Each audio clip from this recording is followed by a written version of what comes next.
This is Betty Bassett. I'm with the Betty Bassett production um, for YouTube. I'm here with Grandmaster Haines.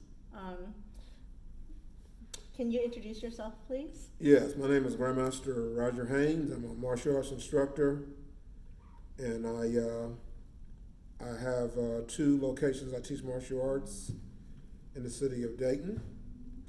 I started martial arts in 1966.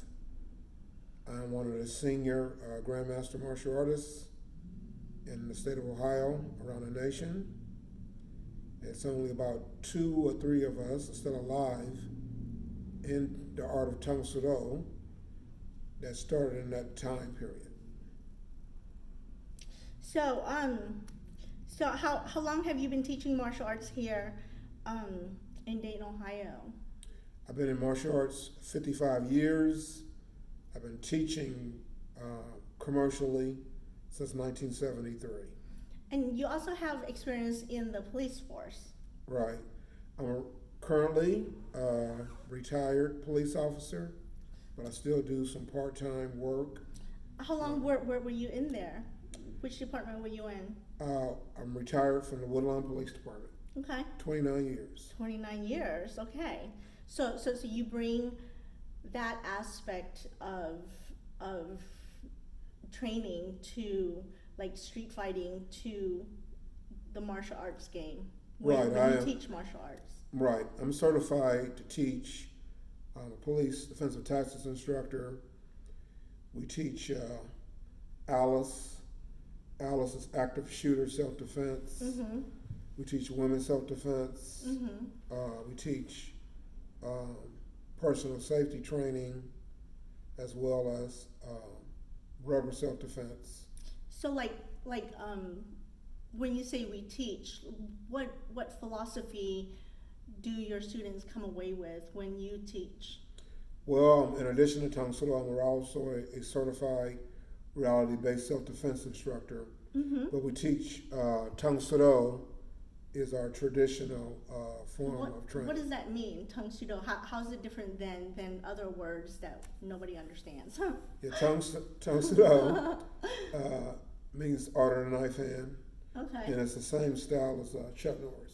Chuck Norris. Right. Okay. Yeah, we were just joking about how badass Chuck Norris is. Right. You can identify our style with him.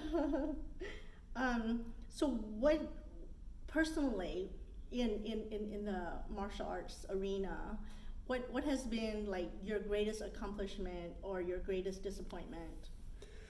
Well, we've accomplished a lot in my 55 years.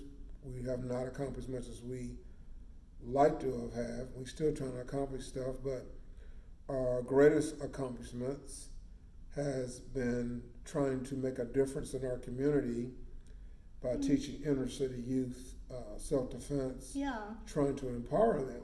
Yeah. In addition to that, we have a... You're at the Northwest Center, and then you're also at the Croc Center, which right. People in Dayton, Ohio can have access to Grandmaster Haines here for the Croc Center doesn't charge hardly anything, and he has a wealth of experience and knowledge that can change a life, can give a life confidence and protection. You know, if you're walking down a dark alley, you want everything that Grandmaster Haines could possibly bring to bear when it comes to teaching your child or teaching yourself, how to protect and defend. And so he's not out to make a profit. He is out to make a difference in the world. So I believe in Grandmaster Haines so much. And my daughter, Brianna, I only have one daughter. She's taken classes from Grandmaster Haines, and I absolutely love him. So he is one of my all-time favorite people in the world, um, because he is such a phenomenal trainer, and he is like so exquisite in his wisdom, and he really has immense street smarts. So, I felt like my daughter in the time that we were training with him, got a lot out of just working out and training her body, but also training her mind. Um, how do you think a person can benefit when they take up martial arts? Excellent question. There's several parts of the martial arts. The part that people are nowadays mostly interested in is the self-defense personal safety classes that we teach. You have the traditional part of karate, where you go and follow different belts and stuff. And you have the sport part of karate. And you have the weaponry. We teach all phases of it. We have a national karate team, SWAT national karate team, and we travel all over the country. We're currently on tour right now, getting ready to go to Atlanta in a few weeks. And we have self-defense classes as well as the traditional karate classes. So in the self-defense classes, I offer women's self-defense and personal safety. I have a class on home invasion. I have a class on self-defense in the dark, weapon retention. So we teach every aspect of self-defense. In addition to that, we try to empower our students to do their best in competition as well as in regular life. And so we have about, before COVID, we had about 40, 50 students, and now we got about 15, and we're in the process of rebuilding the program at both centers. So you're doing like a 4-hour program with the Girl Scouts this next Saturday, right? And next Saturday we'll be having a Girl Scout Jamboree at the Kroc Center.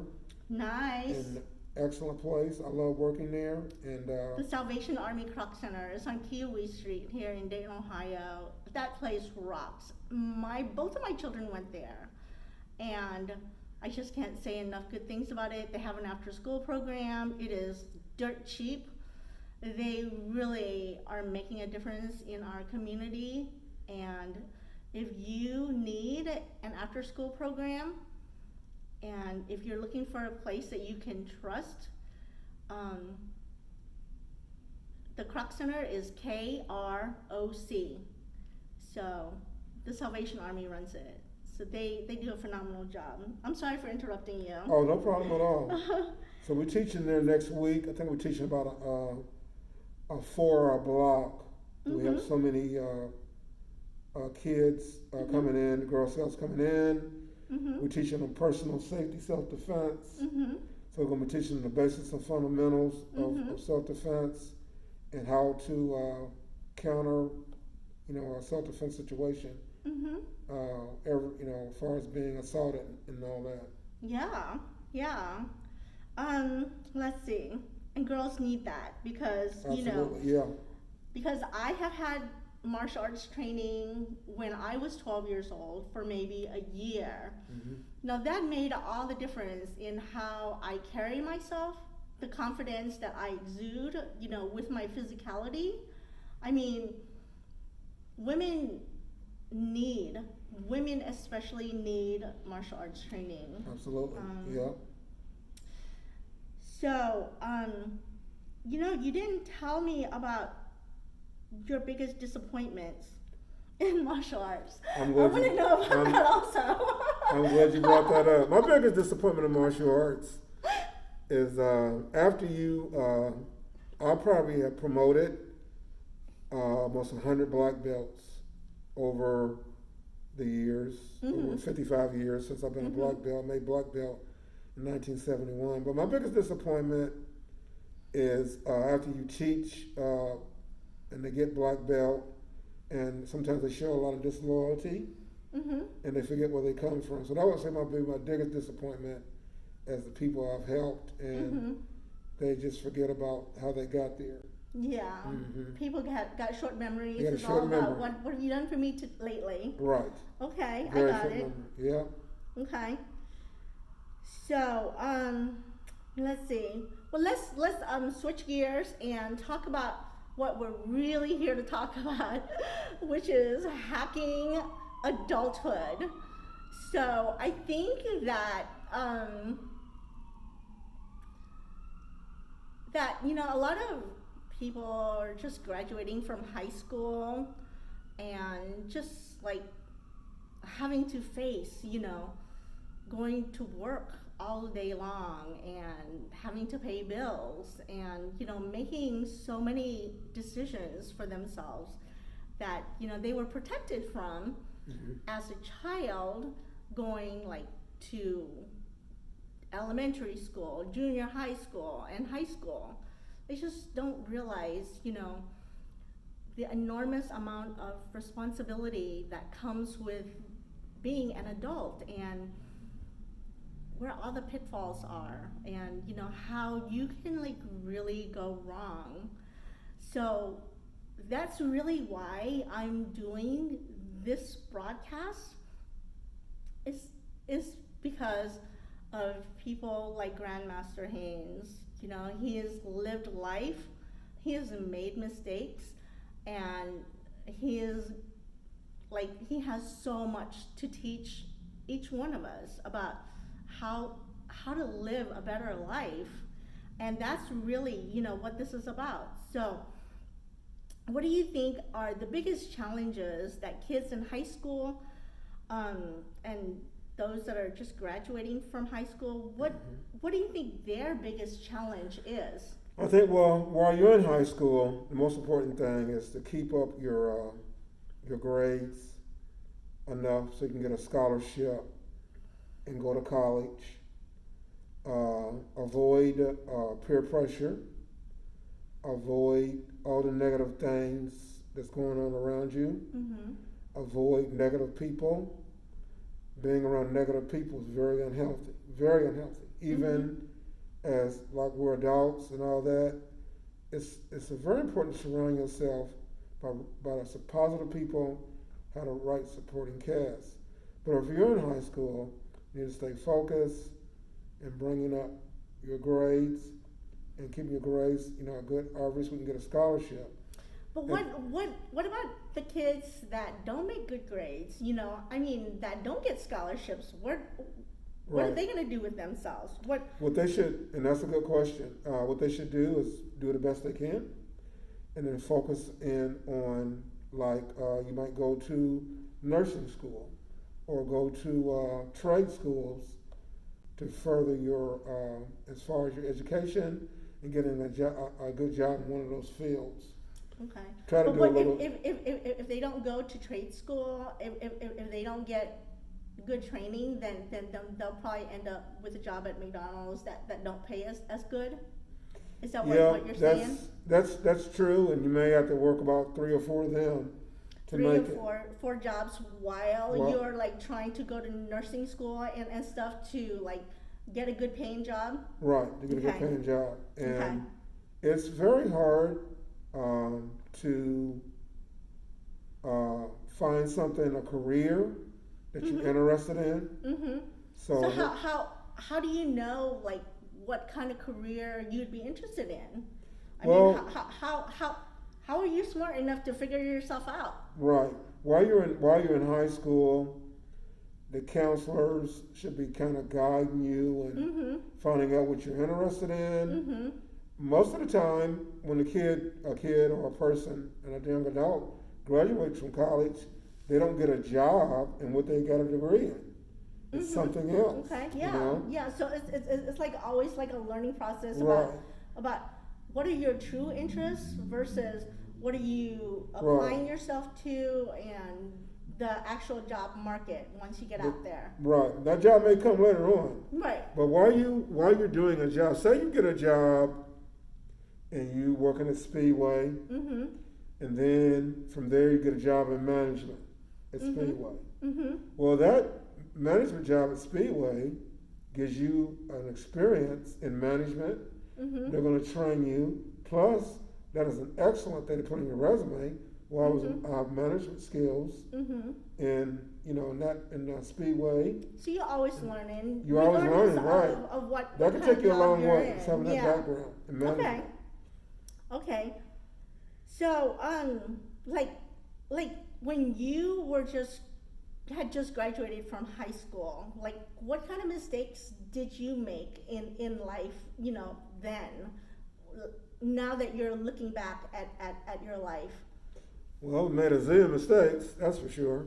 Yeah? When I graduated, I didn't know what I wanted to do. I was in karate, Mm-hmm. but I didn't know what to do. I didn't know what to do with the karate. I didn't know how to market it. I didn't know how to teach it. How did you learn all of that? Well, it was a process. Mm-hmm. You talking about from 1966? I got my black belt in 1971. Mm-hmm. I started teaching commercially in 1971. So our instructors taught us a lot about the arts and how to, self-defense and all that. But there's another part of martial arts is the business part. Mm-hmm. The business part. And the business part applies to like everything. So you got to know how to run a business. Mm-hmm. You got to know how to market a business. Mm-hmm. You have to know how to teach, have good programming, like self-defense, Mm-hmm. traditional karate. Mm-hmm. Nowadays, in the 2000s, 60% to 70% of our clientele is kids. Mm-hmm. As well, back in the 60s, there were more adults. So it's an old saying now, if you ain't got no kids, you ain't got no school. So you got to have programming that relates to kids and have a strong program. And most of the time, a kid comes in there, they have very low self-esteem. Really? You got to try to empower them by utilizing martial arts as a tool It's of a good tool. accomplishment. It works. I love working with the kids. You're good with them. You can learn a lot about yourself by teaching them. And I got kids been with me for 20, 30 years. And still growing and all that. You get close with them. Of course. We have a national team. We travel all over. We're going to go to Atlanta, Georgia. I mean, a year ago we was in California. I mean, we're all over the place. And with the parents and all that, so you build a bond, with them. And you're in practice. I mean, hours and hours of practice. But getting back to the business part of it, you have to. It doesn't hurt if you take classes. Educate yourself. There's martial arts classes. I go to classes through Century Martial Arts, the Martial Arts Super Show, and take classes in marketing and stuff. I've talked to other successful people can help you and tell you what direction to go as far as marketing your karate and what to do. I have a lot of friends all over the country in martial arts that have helped me get where I'm at right now. Because if you want to do your own thing, you have got to get the business aspect of it down, whether it comes to like organizing, the location of where the children are going to be practicing at, marketing your program so that, kids will sign up and parents will know where to go. Right. And, having to follow the legalities of the law, that's regulating your industry. Right. And just budgeting your time to say, okay, I can do so many classes a day, so many days a week. Right. And making a life of it, like making sure that you're charging enough money to live on. Right. To make it like so that you're not poor at the end of the day after like spending 80 hours teaching children. Yeah. You got to take care of yourself too, and it's a job, and Yeah, and for absolutely. sure, yeah. And there's a difference between running teaching in a recreation center Mhm. versus having a commercial school. You got a Mhm. commercial school, you got a tremendous amount of overhead, Mhm. you got a tremendous amount of money to get it started. Mhm. It's a different ball game as far as your financial responsibilities. Mhm. Yeah. So most commercial schools, they have to charge enough money to keep the doors open. Right. Exactly. So the average price of martial arts, like today, Mhm. is like $100, Mhm. $80, $150, all the way up to $180, $130 a A month month. per student. Mhm. That's because of the overhead. And the Right. instructor endures Insurance. the insurance, and then like most schools have mats. Those mats are $2,000 or $3,000 on the floor they're walking on.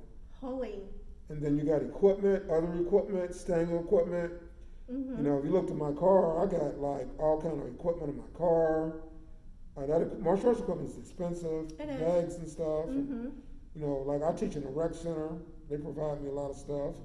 But I got my own personal equipment because like yesterday, I gave a private class to one of my students on the sword. I do stuff for the police department. I got my own equipment and stuff like I that. want to learn the sword. Yeah. Jeez, I want to be a fly on the wall at that training. Okay, Yeah, we are. you need to like allow me to be like an audience member. Okay. We can do that. I have some kids that are really good, at the sword. Like we practiced on the sword and the empty hand yesterday. And tomorrow we go to Indianapolis, and it's going to be sword and forms. Mhm. If we have time, we might do a little sparring. I don't know, but we're trying to get. When I try to get ready for national competition, we do it in parts. Mhm. So right now, we're trying to get the weapon part out of the way. Mhm. Then we're going to try to get the form part out of the way. Mhm. Now, all next week, we'll work on the sparring part. Mhm. They'll That's spar. always my favorite. work on I love drills. to either kick somebody's ass or get my ass kicked. I mean, it's fun.